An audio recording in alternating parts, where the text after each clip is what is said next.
All right, everybody, welcome back to another episode. This week, we've got a treat for you. Last week, I had him on as a co host and a speaker to our 365 Creators Community LinkedIn audio event. He was so good. I kid you not, I'm sitting here the whole time. I am learning. I cannot believe. I really had nothing else to say other than I learned so much that week. And I knew at that moment I had to get him back here because our listeners, our community, everyone here needs to learn this important subject he is teaching. And it's about having a growth mindset, not strategy, not tactics, but a growth mindset when you're building your personal brand. And most importantly, when you're creating content, especially on LinkedIn. So today I want to give a warm shout out and welcome to Mike Phillips. Welcome to the show, Mike. Thank you so much, Michelle. I appreciate you having me on. Oh, absolutely. Like it's an encore because we're going to be talking and getting really gritty about all the things you taught, especially your three-part framework or principles that you teach on this. So before we do that, give us a little bit about your backstory, your uniqueness with that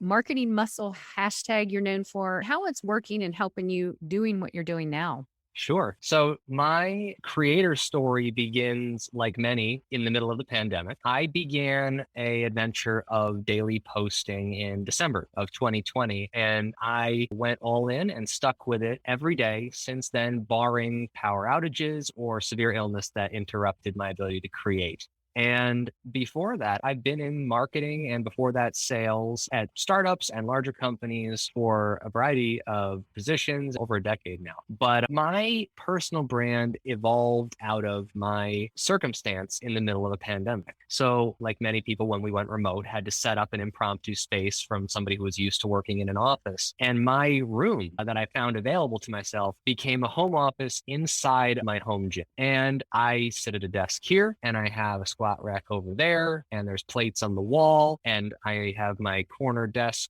with all of my content creation, computer, microphone, all the things are right here. And I began to observe a natural duality between the two. And that evolved into this concept of marketing muscle as somebody who trains to develop themselves, to develop myself to be better, and somebody who takes a growth mindset when it comes to marketing businesses and corporate brands. The parallels were too obvious for me to ignore. And so that evolved into the marketing muscle hashtag, applying growth to yourself and to business and to brands all at the same time. And so I think of myself now as like a growth strategist for the people. I take all of my knowledge that I do as a corporate marketing strategist, and I talk about it in the context of how we can grow as individuals, as professionals, and as people. That's so good because what you told us last week, you've been weightlifting or lifting weights since you're 18 or something, right? So it's very natural to see that parallel. And one of the things I found fascinating when you and I first connected, much like me in 2021, I decided to go all in and post every single day. Unlike me, you're continuing that daily quest. And I salute you. I just had to go 3 to 5 days or something. But that mindset, growth, and all the lessons learned are so important. So you're here today to help us learn from that. You don't have to post every day, but you need to take the smallest imperfect step. That was one of the takeaways I learned. So as people listening to the show, people on LinkedIn, people I help, and probably you know too, we all want to get out there. We all want to share something to say, a message, to share expertise. We really want to get out there. But especially on LinkedIn and other social media, there's some invisible force that keeps us held back.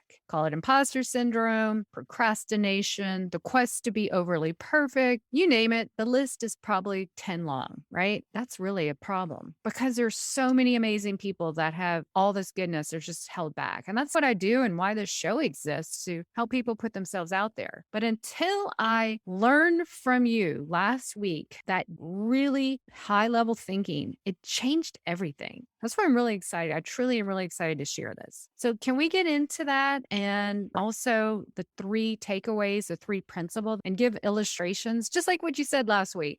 Happy to. I'm sitting here glowing on the inside, if I'm being completely honest. It's what a setup. Okay. I hope I can deliver on that. Yes, it is a very real thing that so many of us either attempt to start a goal and fall off or never get traction to begin the goal to begin with. And I recently even ran a poll on LinkedIn about this, and I've been talking about this all along. And there is no shortage of tactics to try. In fact, when I poll on it, I often see that when I say, okay, what's holding you guys back? Is it mental stuff? Is it tactic stuff? Is it strategy stuff? It's almost always a zero answer on tactics. It's almost not even like a small minority. It's almost an absolute zero every time I wind up trying to engage and learn and see if sentiment has changed over time. So that is one of the major things. It's not that there's a lack of things to try or tasks to do or tools to explore. It's something more fundamental. And I'm not saying that I came out the gate even really understanding this or knowing what it was, but part of the journey for me creating was learning out loud and finding my own voice and being challenged in comments that pushed back or asked for more nuance that maybe I didn't have the immediate answer when I wrote the original post. But that engagement and conversation is what advanced my understanding of it. And in a way, I feel like I didn't learn something new as much as I remembered something that I hadn't realized I knew in the context of personal and professional growth. And that's, again, the marketing muscle combination for me. So when I think about growth and I think about what it takes in business, oftentimes, if you follow marketing LinkedIn, there are plenty of conversations happening about people who wish they had more buy-in from the owners or the founders or the CEOs of the companies that they work for the strategies they know would work if only they believed or would invest or would stick with for more than a short period, a consistency period that's longer, these strategies. And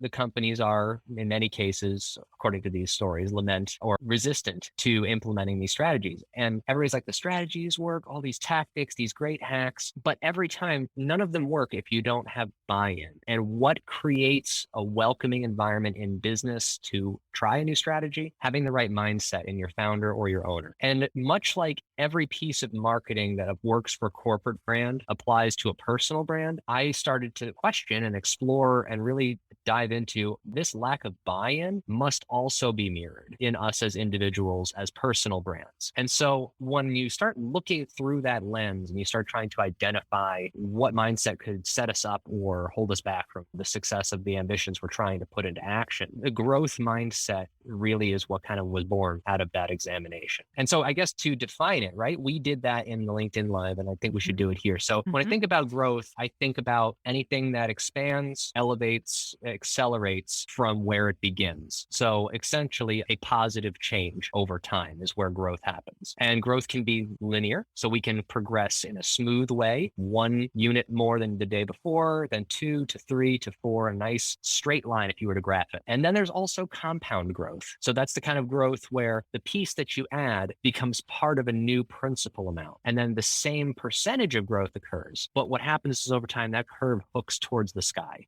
Like a rocket ship, it takes up. And that is the growth that startups strive for. That's the growth that we observe in these influencers and creators online that hit it, that find their niche and totally soar. And those two types of growth both apply in different ways. But when we think about it in terms of a mindset, I think about mindsets as just a paradigm, a philosophy, a worldview on anything. But when you put them together, a growth mindset is simply the paradigm that applies to expanding, elevating, or accelerating yourself, your brand, or any other thing that you are hoping to improve. That's really good. And I really don't know anyone who's really taking those two concepts and putting them together. And that's something that you do that so well. Like this last week was so good. And I know today is going to be equally good. But just for our listeners who want a taste of what it was, I'm going to put a link in the show notes to last week's replay because it was so good. Because I knew we had an hour, more than we'll spend probably here, really breaking it down, and we get audience questions. They were eating it up. Now, the first thing you did in defining it was giving us examples. You used analogies of weightlifting. So would you be able to do that today? Because I think that really helped people wrap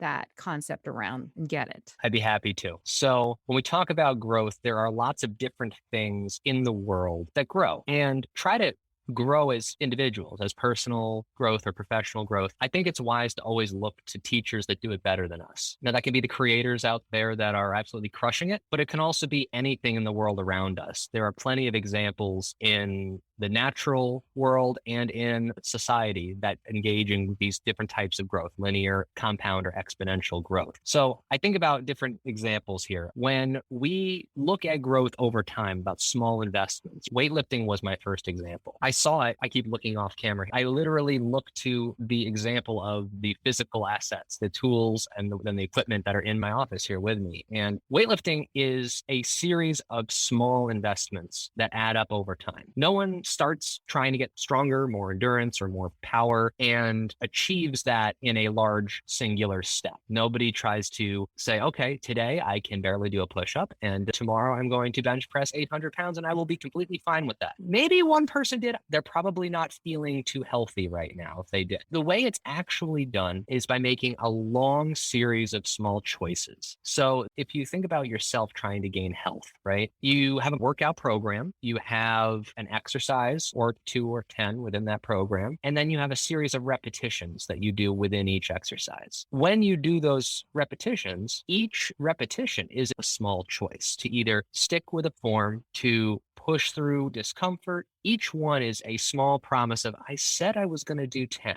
but am I going to? I said I was going to do 10. I did 7. I'm alone in this home gym. No one will know if I do 7 instead of 10, but I'll know. And that is the beginning of harnessing a mindset. When you start observing the world around you and the things you do, you start seeing these patterns of growth occur. And it's those small conversations you have with yourself in every repetition of an exercise, and then every exercise that you complete, every workout that you complete, and then over the weeks, the program that you do. And it's small to a bigger unit. And over time, all of those inputs add up to progress that you definitely could never, ever make in one step. So that's just weightlifting as an example. Mhm. Yeah. No, and it totally can be applied wanting to write online to put content out there. You don't usually post one and then you have viral posts the next day. It's a daily investment. But I loved how you broke down the micro moments or the make or break moments. Am I going to do this thing in this very moment? So it's almost like you slice each moment into a micro moment. And is this decision going to bring me forward or bring me back? So I love that because that really helps when you take the micro moment. It makes it obvious and real. And that's part of recognizing growth. The first thing you want to train is to train yourself to observe these functions of growth in the world around you. And it happens in biology, in the way that we grow. It happens in the way that things in the natural world around us grow. So I think about, I have a garden that I keep and I have a peach tree. And one of the key things to get the tree to produce more fruit is to prune the tree. You actually take the tips off of the tree, and by reducing the outer reach of it, the tree winds up going through a process to sprout new branches that are more likely to bear fruit. So now that's another aspect of growth. We think about the removal of things that are part of the process to encourage growth in things that do matter. So you have the small moments, you have the selection process of removal to foster and nurture new growth. There are many examples around us. A tree that recently fell down on my walk that I do outside as part of my cardio, I was able to take a chance to observe the rings that are inside of a tree trunk. And if you don't know about how tree trunks, why those rings are there, they're the seasonality of winter growth and summer growth. There are periods of the year that trees grow faster. And then in the winter, at least in my climate, they lose leaves and they go dormant. But by very definition, it's still a growth ring. So in the winter, when things don't have leaves and they seem dead, the growth is still progressing. It is still advancing, albeit at a slower pace. And it's just that growth has seasons, and that we as individuals will also have times of faster and slower growth. But we are still growing. Even though it's not a flourishing, pretty view on the outside of the tree, you're still investing and storing energy and all the things that come as part of that metaphor. So those are just 3 quick examples. We can find many more. Finance has examples of compound growth. There's so many examples in the world once you start opening your eyes to see them. No, that's really good because patience becomes part of this. We are very impatient. I'm raising my hand here and knowing that each day you're actually making hopefully the right investment to keep moving you forward. I always like to say building your personal brand, creating content is like compound interest if you're doing it right. So I love that. Interesting analogies really helps us understand it. You've defined it. You've shown us how the micro moments. Now let's get into this. 3 really cool principles you talked about. Let's start with the first one. Sure. So, as a fan of Simon Sinek, I believe in starting with why. And so, when I look at the three ways to approach a growth mindset, I think about why does mindset need to come before strategy? And we all know strategy needs to come before the tactics. There's little sense in trying to figure out a better way to copyright your LinkedIn post if you don't know what you're trying to do with it in general. What is the business outcome? What is your personal growth outcome? That's why strategy needs to come before tactics. But again, much like there can be a limited buy-in in a business for a new strategy, you may have a lack of buy-in or self-belief if you don't have the right mindset and what a strategy can do to achieve growth. So I always say strategy might be sexier and tactics are the new, cool, shiny thing, but mindset is the foundation upon which we build all of these other pieces. So to think about the examples that I gave, if you look at anything that grows, a tree or yourself in fitness or in a brand, there is no smooth continuity in the universe in general, even if you get to like atoms and molecules and physics. Everything is a discrete moment. Things jump like super subtle, microscopic little bits. And that process is about taking your ambition that you want, that you probably already have and don't have traction for, and breaking that down into these really small choices, these really small moments. And beyond what I mentioned before about these conversations you have with yourself, which are very important, it's about choosing those divisions such that you make the tasks so small you cannot help but succeed. So what I did when I was in the midst of this creator journey beginning for myself before the pandemic, I myself had a pretty substantial back injury and I was unable to lift weights, even though I had been doing it since I was a young kid. And it's always been a part of who I am. We have seasons of our growth, and that was a season where I was not physically able. I had been gaining unhealth, again, as a symptom of injury, not as a symptom of choice. And just the circumstances that I was in, I was not terribly happy with where I was. So I decided that I'm not going to have my wellness legacy be a peak in high school of what I was able to do at the time. And I wanted to get into the best shape of my life again. And I said, okay, how do I do this? And I said, well, my back hurts every morning. It hurts every night. It hurts for me to do everything. I can barely do physical therapy. So I said, all right, I know how to start new habits. The first thing you have to do is form a rhythm. So a fundamental rhythm. A rhythm is something that you intentionally keep going, like when you have beats in a song. And so I said, how do I start a rhythm of behavior in what I want to do? And I chose to take as small a task as possible of getting into my home gym in the morning. So I had the facility. I wasn't able to use it. And it's not fancy. It doesn't matter what equipment you have. It matters what you do with the equipment. And so I said, my goal is to wake up early enough to fit a workout in and to relocate myself from the bed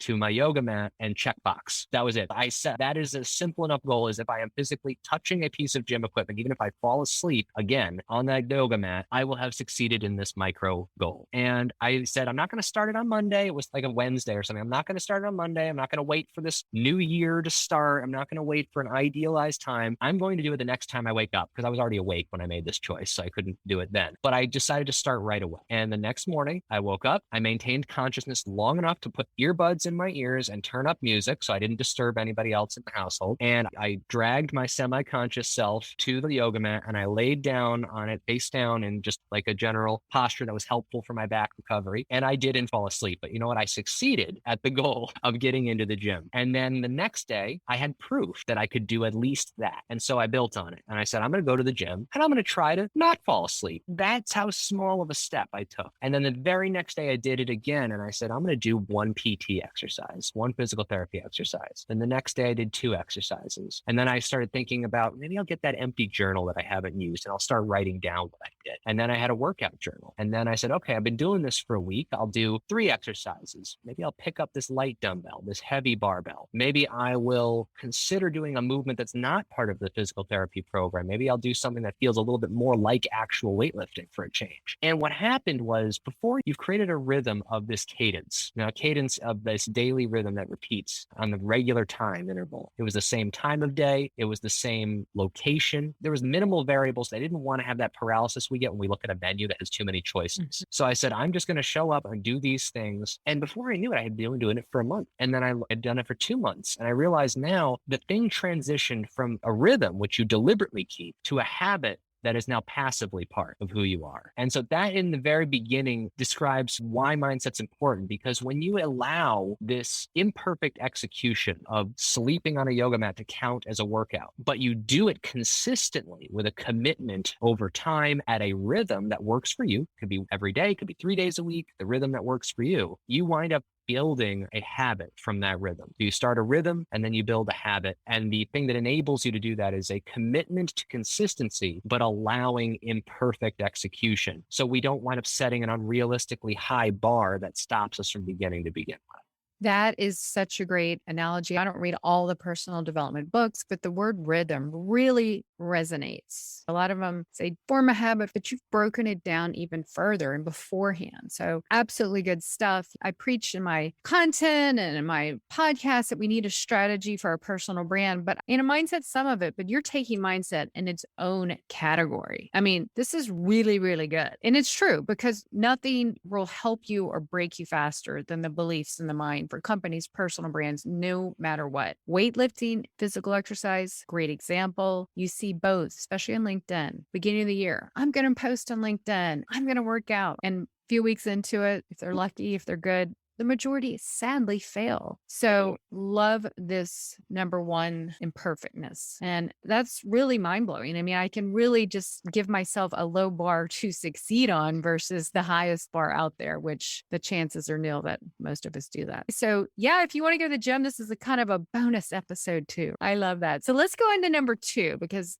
there are three great mindsets or three great pillars or principles. What do you call these? Principles, pillars? What's your name for them? I call them pillars or layers, perhaps. Layers is even better. Love it. So what's the second layer? So once you understand why it matters, you have to consider how you bridge ambitions into action with things like mental tools and managing specifically the emotions and mental blocks that tend to arise when you actually start doing the things. So whether it was content or weightlifting, and whether you're an Olympian or whether you're Justin Welsh or whoever else is out there killing it right now on content, the feelings never go away of self-doubt. I guarantee you they will never say so public as part of their content unless that's part of their brand, that they struggle to hit publish every now and then, or they struggle to, maybe people who build systems get more efficient at it, but then algorithm changes and then you start questioning, is my system flawed? Did I miss something? Those are all parts of it. So how is the second layer here to bridge? And I think about an example from a personal trainer that I had in weightlifting, and I wound up doing something very similar in content. So when I was in high school, I competed. So I actually went to competitions for strength sport. And the idea here is you do a 1 rep maximum. You move as much as you can in a defined way so that it's comparable to other people and you can win or lose. A 1 rep maximum is an interesting concept that I wound up distilling things out of for creators. So the concept of moving as much as you can is about your maximum effort. And that seems like it should be obvious, but most people have two different maximums. They have an absolute limit of what they can physically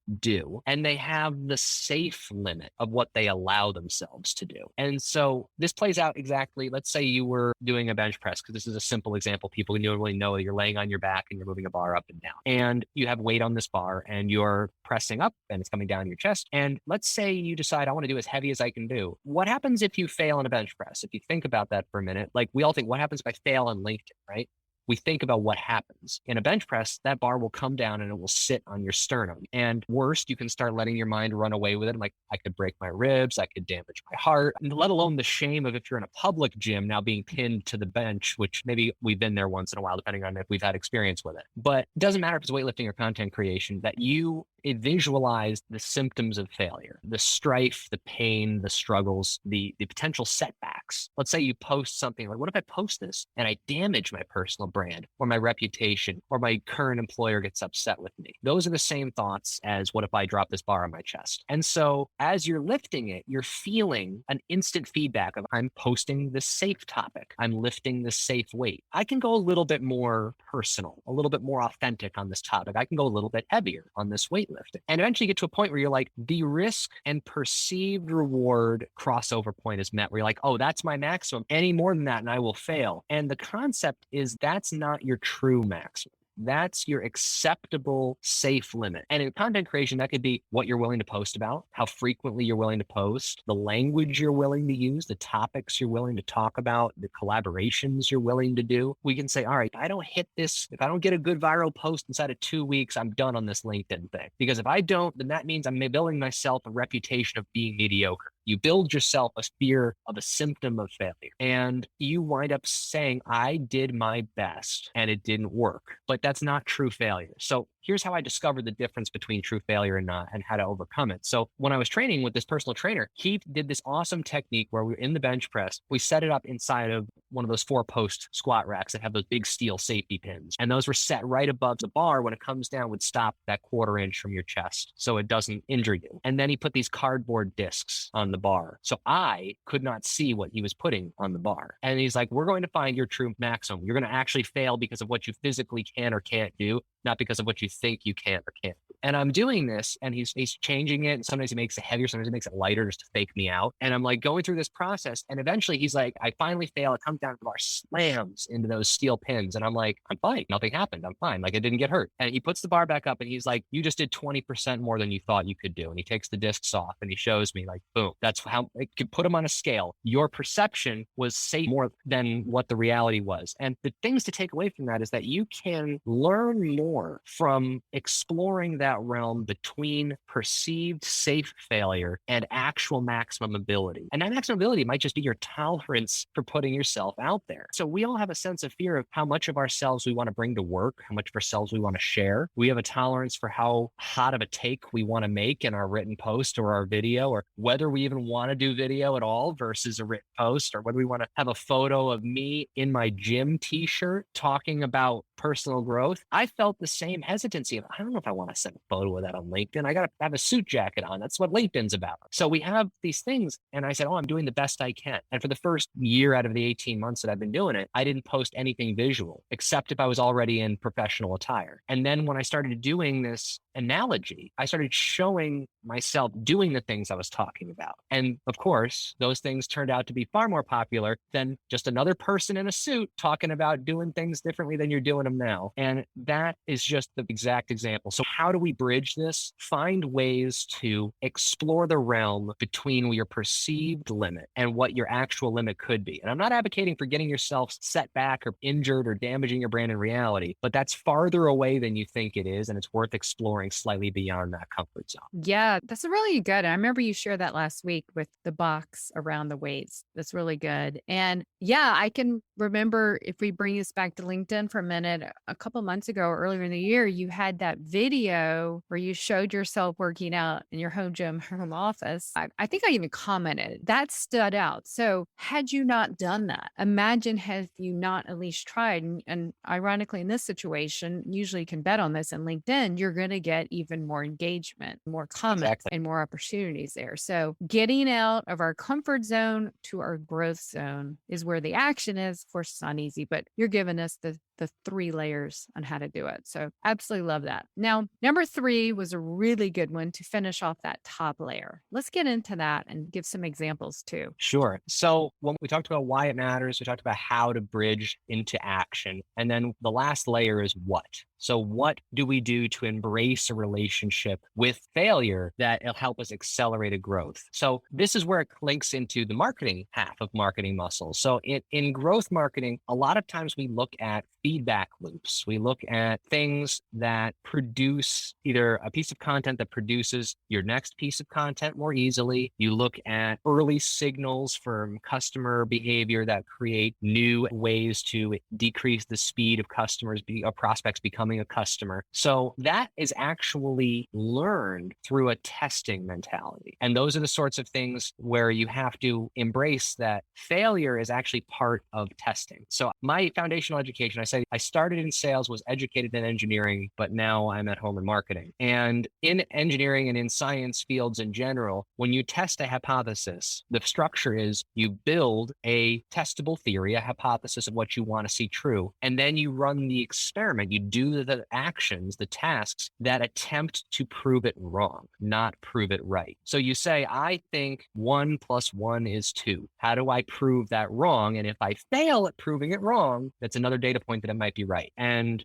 peer review and all that stuff aside, that's roughly the scientific process. So when we do that as creators, it's about realizing that you're going to be putting out ideas that are small, nimble, fast failures and constantly testing on those ideas. And that means you're going to be quickly and publicly failing at ideas. But when you can create that feedback loop where hypothesis number one of, I think posting only professional, formal language text posts on LinkedIn is the best way to go. I will post that and see what happens. And maybe it doesn't work and it doesn't get a ton of traction because you're competing against a whole lot of people doing the same thing. You've tried something. I think it'll work. The test was to post it and the results were I didn't get engagement. So the relationship with failure comes with the question, now what do I do with this? Do I allow the failure to be proof to not progress? Or do I allow that to inspire an investigative mentality of, does it happen every time? Did it happen because of some specific factor? Rather than taking this whole thing as one unit, this whole post, this whole video, whatever content you made, is this whole thing a single big variable? Or are there ingredients in there that maybe I can mess with? Is it the headline? Is it the hook? Did I do a line, a space, and a line? Did I do 3 straight lines? Did I do an exciting camera movement in my video to begin with? Is there music? Is there not music? You can break this apart into ingredients and then you start testing those ingredients. And your aim is to prove wrong all of your ideas. And then if you don't prove it wrong, you say,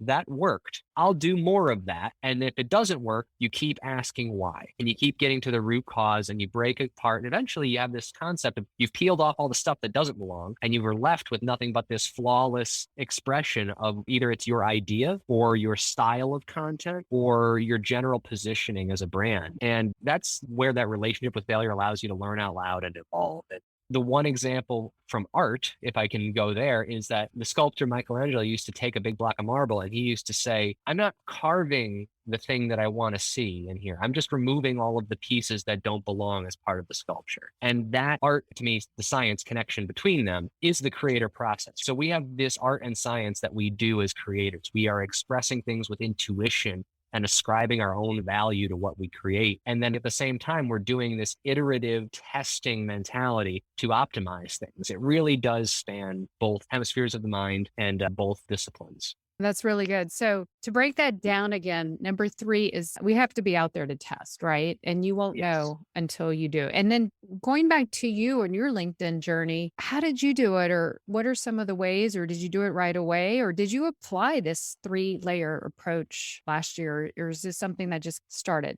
Well, I think the identity of how to package it evolved out loud over time with my community, like my own audience that I was building. I did the actions, but sometimes the things that we do have wisdom in it that we don't even ourselves see. And I think that was an example. That's what happened for me. So I began with the goal of forming a rhythm and turning a ribbon into a habit. But I didn't define that as the layer of why it matters or how to bridge things into action. I didn't have that in my head. I didn't start with clear articulation of what these layers of building a mindset meant. But like I said in the beginning, it was like I was remembering something that I knew from a different area of my life that I had never thought to apply here because I had done this in weightlifting. I had done injury recovery. I had the scientific process before. I had done some art before, and I had experienced all these different elements. And I think part of the benefit of just finding the rhythm to begin with and being willing to test is that you can hone and refine your own voice and your own understanding over time. And that is a two-way street. So our brand it's partially what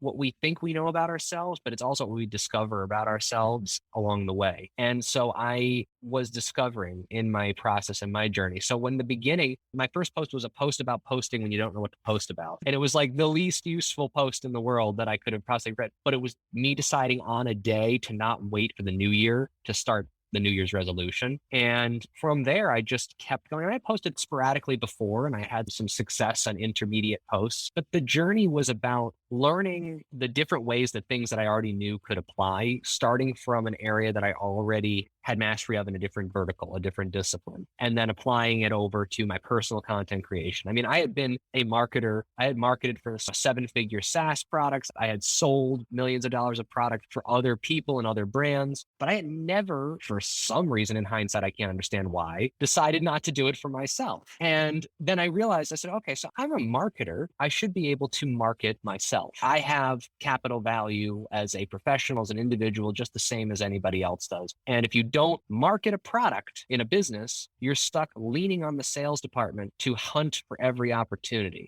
I learned sales early on from my grandfather. He was a lifelong salesperson and a mentor in many ways. And so I learned that from him. And so I have this deep relationship with what it takes to sell and what it takes to understand with people. But marketing gave me the chance to learn how to handle people at scale. And so when we build our brands, we get to interact with an audience rather than one-on-one, even though you have one-on-ones just like this. And so when you neglect to market yourself, just as a business might neglect to market their own corporate brand, you're stuck with nothing other than selling yourself or selling your product. And as individuals, let's say you're not looking for a new job, you're not trying to start up your own side hustle, you're not starting to say any of that. Why would you bother creating anything and putting yourself out there and market yourself for something you need today? Because marketing is a process that takes time. You market yourself for the opportunities you don't know you'll need in the future. You wind up investing and making those deposits in your brand today so that if you do ever need to make a withdrawal, you've already had that down the road. And as a creator, moving from a few hundred followers to now 2,500 followers, not a huge following,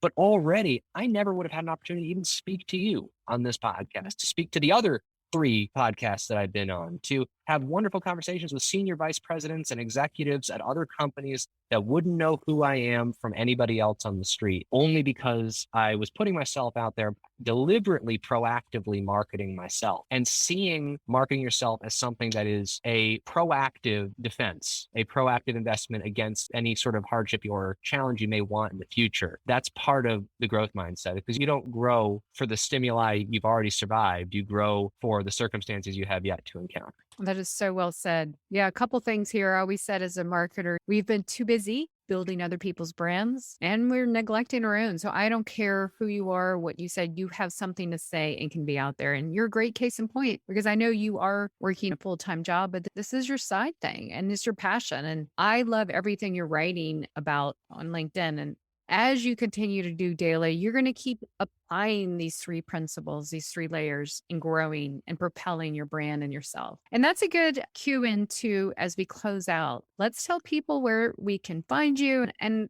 case in point, after Thursday's last week's presentation, I came to find out from Mike after DMing him, he has a course.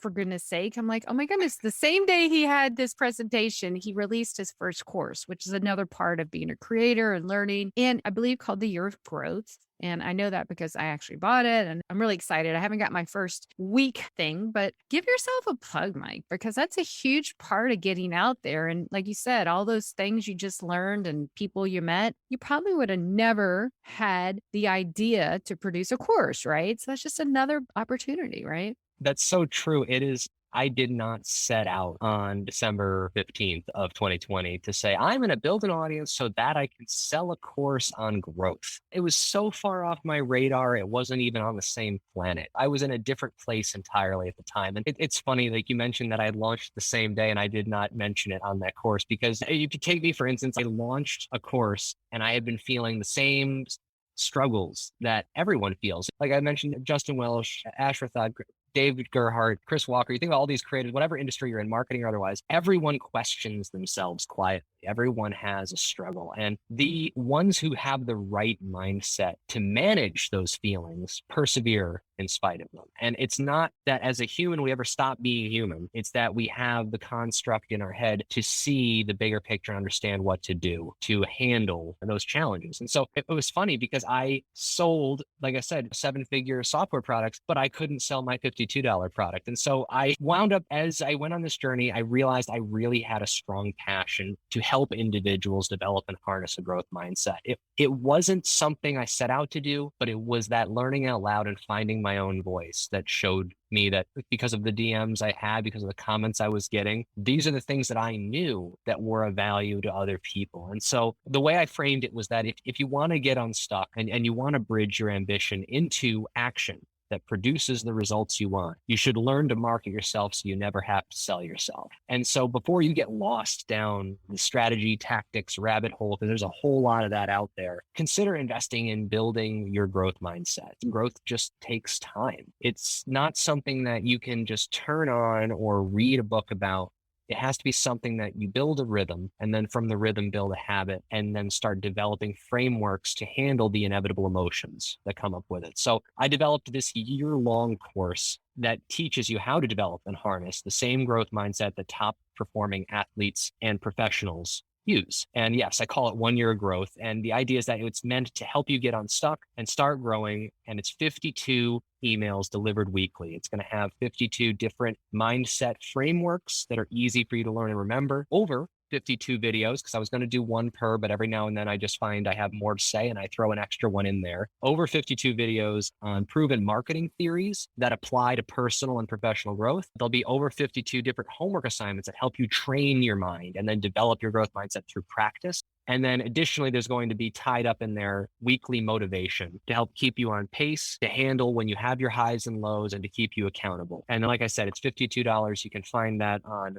MikePhillips.online is my website or my LinkedIn profile. Yeah. So definitely follow Mike there if that's something. So it's MikePhillips.online. And then what is your LinkedIn handle? It's LinkedIn/in/marketing hyphen muscle. Oh, marketing muscle. Okay. Yeah. So definitely check it out. And I'm excited to get into it because growth mindset is something that I really want to learn because I know it is the make or break to not only just even launch your brand, to grow it, to scale it, right? Because Yeah. we're all going to continue and grow and just evolve like the tree does. We don't stay, hopefully, that one little tree. We keep growing and growing. So this has been so helpful, Mike. I feel like we just attended a conference session or university training here. You got so deep into these core layers, as you will. I'm hoping that this course just blows up for you because I think more people need and would succeed knowing that the mindset must come first to be successful. Yes. So, Mindset really does matter and it accelerates all the work that you do as a strategist. It takes all of the things that work and just makes them work better.